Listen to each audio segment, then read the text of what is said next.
Welcome to the Opportunity Zones podcast. I'm Jimmy Atkinson. Family offices are ideally suited to be Opportunity Zone investors, but so far, evidence shows that most ultra-wealthy families have not been major OZ investors. Today, I'm joined by DJ Van Keuren. In addition to being one of my earliest podcast guests on this show, DJ is a nationally renowned family office executive. He's also co-managing member at Evergreen Property Partners and executive director of the Family Office Real Estate Institute. And he joins me today from Denver, Colorado. DJ, great to see you. Thanks for joining the show. How are you? I'm good, Jimmy. Thanks for having me as always, and good to see you. Good to see you. We spent some time with each other last week at the Family Office Real Estate Institute annual conference at the University of Denver. We'll talk about that a little bit later in today's episode.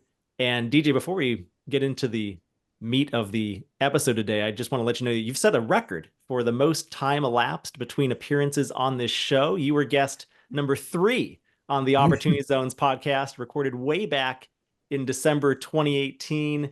And now here you are nearly 6 years later on episode number 315. So it's been too long, but sincerely, welcome back. I'm going to include a link to that first podcast interview that we did in the show notes for today's episode at opportunityzones.com/podcast.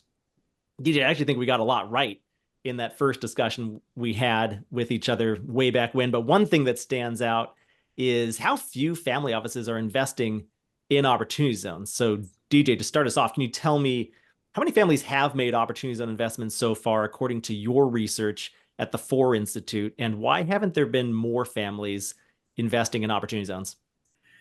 Yeah. Well, as you know, we do the largest family office real estate investing study in the world. Actually, we're about to start our 6th year, and this is a question that we ask all the time.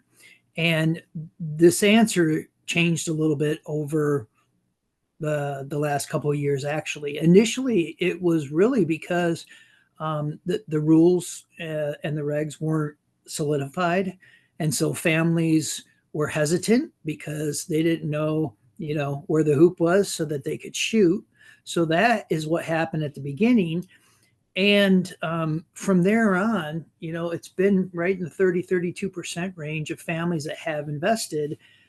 And it's really primarily because of the understanding of the Opportunity Zones and all the particulars of Opportunity Zones. Occasionally you have families that are like, I don't want to be out for 10 years. But it's really primarily been a really good understanding of the benefits of OZs.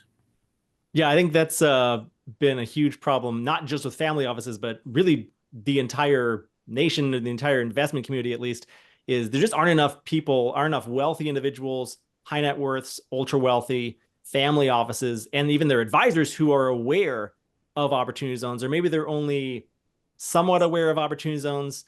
Sometimes they mistakenly think that Opportunity Zones aren't around anymore, that the best benefits have expired, which certainly isn't the case. I like to tell people all the time that Opportunity Zones are still around through the end of 2026 at least, and most of the very best benefits are still available to investors. As long as you trigger a capital gain prior to the end of 2026, you can still get in and have no capital gains tax after a 10-year holding period in Opportunity Zones.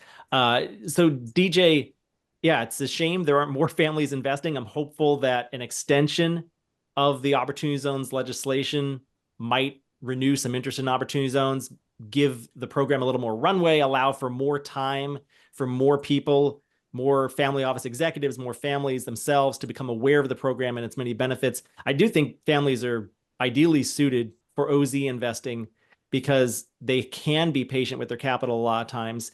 They can withstand some liquidity, and they have the ability to withstand some of the risk of development deals. DJ, a little bit of background on you. I want to hear more about, what you're up to with Evergreen Property Partners, when you started there, when you started Family Office Real Estate Institute. How did you become this nationally renowned family office executive focused on real estate? Well, I fell into the family office space like 95% of the people do. I happened to, I had moved to Denver from New York City, And I started meeting people in the area and ran across the patriarch that had a family office, and they were in the process of raising monies to keep the company going after he retired, because they helped him create his wealth. And so he was going to go out and start bringing in some external capital. They asked me what they would recommend. I had all my relationships with the Goldman Sachs of the world, the Apollos, the Blackstones, and I only knew two families, but I did say family offices.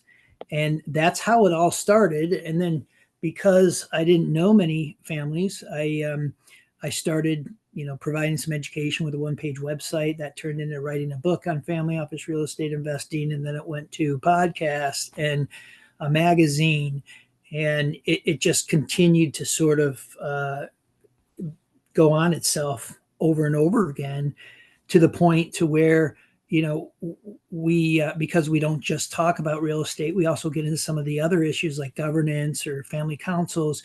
It's really impacted families from a long-term perspective. So that's that's how the institute came about. And then with Evergreen, I had worked for some prominent families directly, and then I had the chance to form a company with who's my partner now, that I'd known for 10 plus years, because a lot of families had been asking me to help with their real estate investing. So now Evergreen's a private family office real estate consortium, and that's all we do is real estate. And so, thankfully, it's a couple years back, probably just before you had mentioned we did the first interview, I figured out what I wanted to do with my life, which is work with families and real estate. And so that's just all I've focused in on. And I am the biggest believer that real estate can help maintain a legacy and wealth for future generations. No, very good. And I want to back up for a minute and talk about what the heck is a family office anyway, in case there may be a lot of people out there listening to this or watching us on YouTube and wondering, okay, what is a family office? Or maybe I've heard of that. And as a wealthy individual, as a high net worth investor who might be worth seven figures, maybe eight figures, you typically would work with a financial advisor or an RIA or some sort of wealth manager to manage your money. But as you step up in class and step up in wealth, to becoming a centimillionaire or $100 million of net worth. DJ, I think you actually put the floor at $250 million of net worth in order to consider yourself a family office. You really need a lot more support. Can you explain exactly what a family office is, what your definition is, and how it differs from merely a high net worth or an ultra wealthy individual?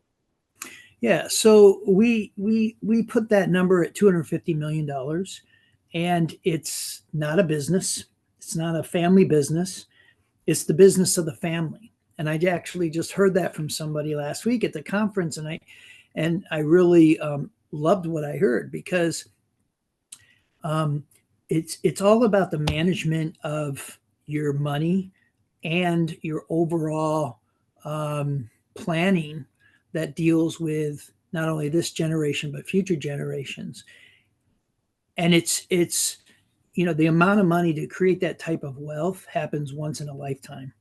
Unfortunately, 70% of families lose their wealth by the second generation and 90% by the third generation. And so the family office is really there in order to put together family councils, or the plans in place, whether it's governance or whatnot, so that that money can go on for the future. And it's not just investment component, but it's also everything else, from tax planning to estate planning. Sometimes, if they're large enough, they'll even help with bill pay, or they'll take care of the jets, but they're just strictly focused on the family's well-being for the long term. And a lot of times families who accrue vast amounts of wealth, centimillionaire status, $100 million or more, $250 million or more, maybe they step up and become billionaires. They may not have necessarily earned that wealth through real estate investments. They may have earned it through some other type of business venture. And so they come into all this wealth and they want to put together an investment portfolio and an estate plan and a tax planning strategy and a family council. And one big component of investing when you become that wealthy is to diversify into non-correlating alternative assets, real estate being the 800-pound gorilla in that asset class, right? But they may not have the experience with real estate. They may not have built their wealth in real estate. And that's why it's important to have the right executives, the right advisors in place. Am I on the right track there? Yeah, you are on the right track. And real estate is the second greatest area of wealth creation after the main area that they created their wealth, or the business that they created their wealth. Um, but it's making sure that they're allocating properly, and they've sort of tied all the bows. And unfortunately, that doesn't happen that much. And you can see in the press of various people, very prominent people, that have died without having any plans in place. And then the family gets involved. I mean, we all have issues at some point in time, whether it's an aunt, uncle, brother, sister, cousin, where there's a little infighting of some sort. Well, you add a couple more zeros, and it becomes, uh, you know, it can become quite contentious. Yeah, it becomes much higher stakes when you add a few Right. zeros onto the end of someone's net worth, right? Exactly. Yep. Well, I want to shift gears and talk about the current macro environment because we got big news from the Federal Reserve last week at their meeting. They decided this would happen during the middle of our conference at the University of Denver, DJ. The Fed dropped the Fed funds rate by 50 basis points last week. It was the first rate drop in over 4 years. So, DJ, how big was this move, and what impact do you think it'll have on real estate investing? It's a big move because when interest rates kept going up and up and up, it started causing a lot of challenges. There's a significant, I think, $3 trillion over the next couple of years of notes and mortgages that are coming due. And for all those people that were saying, I'm going to refinance at a 4.25, and all of a sudden now it's a 6.25, well, now they have, negative leverage where they don't have enough money to pay the debt. And so by having it lower, not just a quarter point, but a half a point, could actually end up helping a lot of those people that were on the verge of, what do I do? Or we're getting into a lot of trouble, to help them, be able to refinance and hold on to these properties instead of having to do capital calls or put more equity into it. And it also, it also gives a sign of hope in many regards with investors as a whole, right? Because they're like, that's a good sign. We can borrow more money. Of course, we do have the presidential election coming up, but it was big. It was pretty big. A lot of people didn't think it was going to be that much, but it was. Yeah, a $2 trillion wall of debt kind of staring down at U.S. commercial real estate and the U.S. economy in general. Quite the challenge to overcome for a lot of folks who may not have expected rates to be this high at this point in the game. They got a little bit too used to the ZIRP, or zero interest rate policy, that we had for over a decade in the United States. So, getting deals done and raising capital over the last couple of years has been pretty challenging. What challenges have you had to overcome over the past couple of years, DJ? And do you think this drop in interest rates, with it's forecasted we're going to get at least one or two more interest rate drops before the end of the year as well? How much do you think that's going to help moving forward?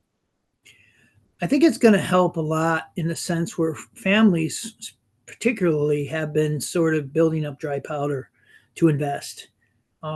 And that's for twofold. One, not knowing really which way things are going to go, but also to take advantage of some potential distress that's coming up. Now, if they continue to decrease interest rates, then that distress is going to, get smaller and smaller. But on the other side, it's going to create confidence to go back into the market and to invest again. Could the distress be advantageous to families or wealthy investors with enough dry powder, if they can come in as rescue capital, if they can come in and set the terms of rescue capital, or potentially acquire assets at pennies on the dollar? That's where the real wealth is made. Buying distress, buying opportunities, buying low because you want to sell high. Mhm. The first patriarch I worked for, he had probably about 150 million, I think, and during the recession, just over those 2-3 years, he turned that into about 450 million, and that's Wow. because you just had deals everywhere. Now, one of the things Took that him a lifetime to build up 150 million, and then took that's him right, two and or then three three years to years, triple it. triple. That's That's right. amazing. Yeah. And this is when, the money's made. Unfortunately, a lot of people get scared when we go into a recession. Families did that where they waited until things were starting to improve and then they invested. Well, they missed out a lot of that uptick. And one of the things I had mentioned, I've been saying this for 5-6 years, is that we're not going to see a recession from a real estate perspective until about 27, 28. And so there's still going to be some uptick, but then we are going to start going the other way. And that's when people really need to be ready for that, because that's opportunity. I remember talking to you at some conference a few years ago, DJ, and we were, I think we were still kind of in a COVID environment. The economy was kind of tilting downward from the pandemic. And you were telling me that it looked like we had a recession on the horizon, but you were telling me, Jimmy, I don't think we're going to hit a recession until I think you said 2026 at that time or 2027. Yes, I did. And I thought, I don't know, this guy, what is he talking about? Aren't we about to hit a recession any day now? But I think, to your credit, you were right. I think maybe we hit like a very small mini recession during COVID, but we bounced out of it very quickly. It wasn't a true deep recession. So explain to me your math and your thinking about why we may not get a recession until 2027 or 2028, I think is what you're forecasting now. Yeah, and a lot of people thought the distress would come with COVID, but COVID was a black swan. We Mm. had no idea, and it was about a year and a half that we lost. That's why you remember correctly. I said 26, 27. Now it's 27, 28 because we lost that time, during COVID. And that's why I pushed it ahead a year.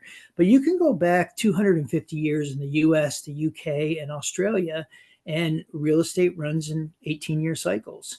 And there's about 7 years it goes up, it comes down a little bit for a number of months, and then it goes back up for another seven, and then we start going into a downturn and a recession, and it's been like that for clockwork. I mean, unfortunately, it's all based upon people's emotions for the most part, that we continues to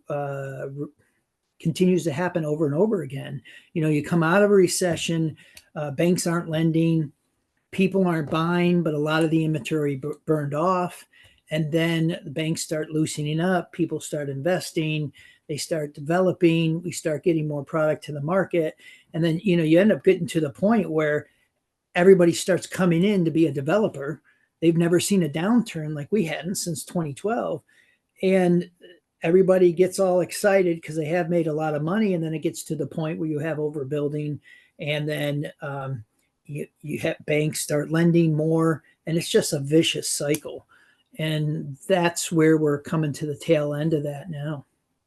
And so if you are a high net worth individual investor, you're an ultra wealthy individual, or you're a family office, an ultra wealthy centimillionaire or billionaire family, what should you be doing right now to prepare for this recession that you predict may hit the US in 2027 or 2028? Well, I'll tell you, one of the biggest things you want to make sure, and this is where a lot of people get in trouble, that they don't realize, that if you invest into a fund and the fund has a limited period of time, let's say 5 or 6 years, they might have an extension of 1 or 2 more years, but those funds, whether it's institutional or just private, if we're going into a recession in 27 and they have to sell, they're going to end up selling at a downturn. So any investments that's being made today, you want to make sure that it's got a little tail on it so it can be there for a long time. And opportunity zones is a great example because it's 10 years and you're going to get through it. And it's going to be like, well, I can't do anything anyway, which is which is the best thing to protect yourself from, right? Instead of getting the money, trying to get access to the money. So that's one thing, is still take advantage of these OZs, especially because we're going to go through. You're not going to have to divest. The other thing too is to pay attention where things are going, and start building up dry powder. And more than anything, if you need to get comfortable by reading different books about cycles or whatnot, do that, because once again, that's when the real wealth is made. Once we start going into a recession, and a little time thereafter is when you want to really start buying, and that's when the real discounts come. Any books or speakers or authors that you recommend when it comes to researching more about real estate cycles? Yeah. So the first book I read, which actually had helped me, I had back in '03 when I decided to get into real estate. I came back from Asia and I put together what was going to be the first single family REIT. And one of the books I read was Timing the Real Estate Market. And it was by a gentleman out of Dallas. And I read that, and it actually helped me sell before we went into the recession. So that's one. That's a very easy book to read. If you really want to dig into, a book that's like Gone with the Wind, that's just huge. There is the life of banking and real estate, which is great, but it's a big thick read as a whole. And so that's from one end of the spectrum to the other. A lot of them talk about the same thing with the various parts of where we are in the cycle. Dr. Mueller has that information he talks about in his quarterly reports about where we are in the cycle based on property type and location. But it's really, trying to look at historically and seeing any book that talks about what's happened in the past. You'll see it. You'll see the same kind of things that keep happening over and over again.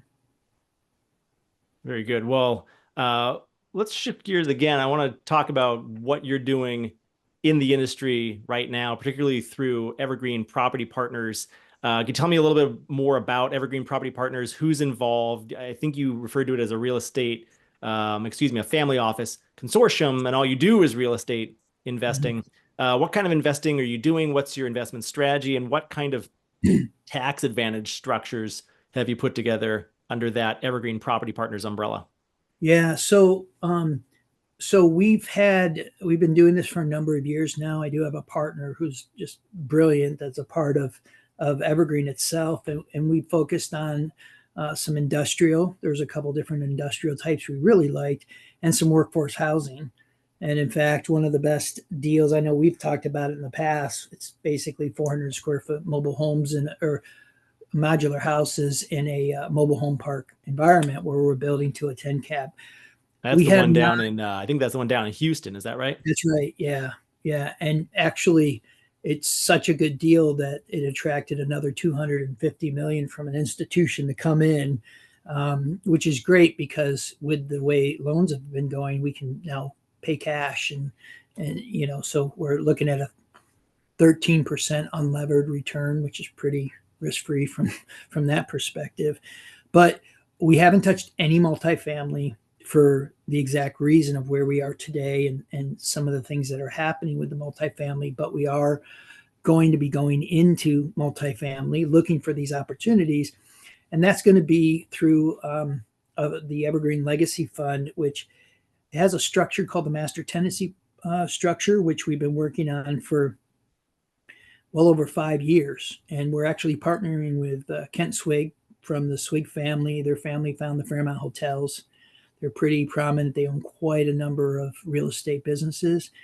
And it's specifically there long term to create generational wealth and to maintain generational wealth and legacy. And, one of the things we were talking about the other day, too, is that although you can invest through a 1031 exchange, you can contribute a property, or you can do cash, I think there's an opportunity to take advantage of the OZ opportunity, and then it rolls into this so that once you come out without any capital gains, it gets reinvested in this. And our returns are about a 10 times multiple of a regular taxable investment. So it's pretty significant. Yeah, tax efficiency is king when it comes to investments like this because it's not about what you make, it's about what you keep Eat. after after Uncle Sam gets his hands on everything, right? And the estates as well. Well, let's talk about the Family Office Real Estate Institute. I mentioned near the top of the show that I just spoke there last week at the University of Denver at your annual conference. It was an incredible event that you put on, DJ. It blew me away. I mean, some of the speakers that were incredible. We had Tom Handler, who is an attorney to the stars, basically give an executive ed course on tax and estate planning for family offices. Josh Cantor presented on family office governance. We had Andrew Pitcairn, a member of the Pitcairn family, present as well. Jeffrey Fisher gave a presentation on cap rates. DJU concluded the day with a presentation on recent developments and trends and headwinds. And you talked a little bit about your recession prediction for 2027 and 2028. In my not so humble opinion, I really enjoyed the part on opportunity zones. That was the 45-minute OZ presentation that I Yeah. gave to the group there. But tell us a little bit more about that event that you had last week. And if any of our listeners missed it, why should they attend next year potentially? Tell us more about the Four Institute, who's in it, and what is it exactly? Yeah, so the Four Institute came out of that story I was telling you earlier, where it just sort of started building on itself, right? Similar to what you've done with various companies, you learn or you have an opportunity to go to the next level or develop something new, right? And so it grew into doing podcasts, the quarterly Family Office Real Estate magazine, doing video interviews, doing the largest annual real estate investing study for family offices out there. And then we put on an investment forum, which is specifically there for families to look at investment opportunities. That's why they're there. And then I got asked to start an executive education program at the University of Denver, which we're independent now, but we have professors from Harvard and Wharton, University of Chicago, and industry people like you had mentioned, Tom. And we should talk to you too about talking about some OZ stuff, which would be great. And then we have our annual conference, this was the second year that we did it. And what we do, which is a little different than other conferences, is that there are sponsors, but they're not going to be on stage necessarily unless it's something beneficial for the content. We do have a no sales policy because it's all about learning and networking and getting to know some great people. So we had about 30 families or so, and then we had, some others like yourself that was there. So we probably had a room about 55 people or so. It's small. People love it being small. And information that the best thing I've gotten out of this year and last year is when people say, I learned things I didn't expect I was going to learn, that I had no idea. And which is pretty cool because we don't just talk about real estate issues, but we also talk about some of those big family issues. And you mentioned Andrew Pitcairn, quite a story, huh? For his family, how big it was, and 600 family members, and where they came from, and the problems they've had, and how they dealt with things. And so it's a little bit different than some of the conferences we've attended together or we've seen. And then we had the executive education class that we taught that you mentioned the first thing on the first day, which a lot of people appreciated as well. Yeah, well, speaking for myself, I did learn some things I didn't think I would learn, and I met a lot of interesting people I didn't expect to meet necessarily, and would not have met if not for that Four Institute annual conference. And yeah, you're exactly right. It wasn't salesy. There's no booths or anything you got to go to. There's no swag really to speak of. Oh, we did get a gift bag Yeah. from your institute, I should mention, with some really good beverages in it too. So thank you for that. But it's really all about education, learning, and getting to know other folks in the industry. So I had a great time, and I hope I can come back again sometime soon, DJ. Well, we're running low on time, DJ, but before we go, can you tell my audience of investors and family offices where can they go if they want to learn more about, first of all, Evergreen Property Partners, and then second of all, the Family Office Real Estate Institute? So the website for us at Evergreen is simply evergreenpropertypartners.com. The institute is FORE.institute. It's not .com. So FORE for Family Office Real Estate .institute. So for.institute.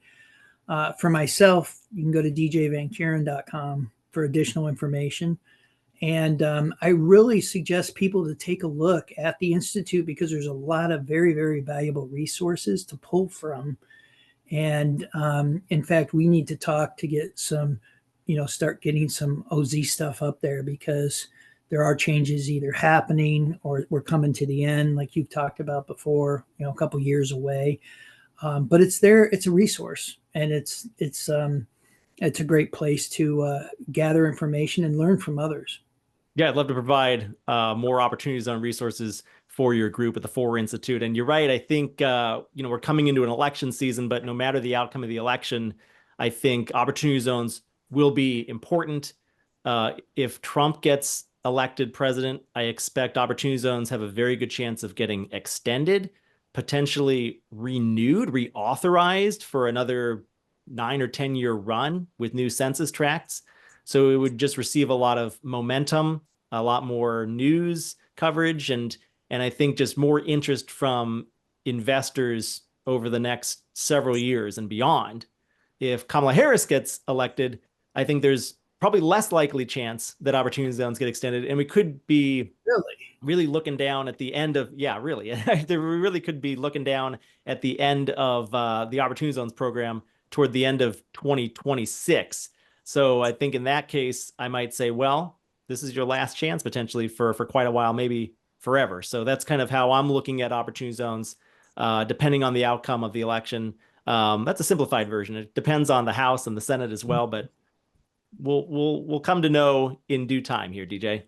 I do want to say one thing that we were starting to talk about before, and I want to make sure I bring this up. You're asking me about why families haven't invested to the amount. And I don't know if I was talking to you about it or somebody else the other day, but everybody thinks of real estate. They just think of real estate investments and whatnot, where being able to have a business in an OZ is absolutely huge. Oh, yeah. And a lot of families don't understand that, which if they're going to expand a business, hey, look at the OZ to do that because of those benefits. And, I think that's one of the things that's missing because all you see primarily 90% of the time, 95% of the time is real estate in the OZs. But there's a lot more benefits than that and other ways that you can use that area. Yeah, there absolutely are. Businesses are probably the better use case for a capital gains tax incentive where you can have a unicorn with a 10x, 100x, 1000x or more return. That's a lot of capital gains tax liability that you're saving on. You don't really hit that big of a grand slam home run with a real estate investment. You'll have a nice return. You'll save yourself quite a bit of money on taxes with real estate. Don't get me wrong, but it's that incubated startup business that could grow into something enormous. The example that I oftentimes threw out at the beginning of the Opportunity Zones program in 2018 was, could you imagine if Google had been started in an opportunity zone as a qualified opportunity zone business, how impactful that would have been for people exiting that business after a 10-year hold. So, DJ, it's been a pleasure talking with you today. For my listeners and viewers, our show notes will be available on our website at opportunityzones.com/podcast. There will have links to all of the resources that DJ and I discussed on today's episode. And please be sure to subscribe to us on YouTube or your favorite podcast listening platform to always get the latest episodes.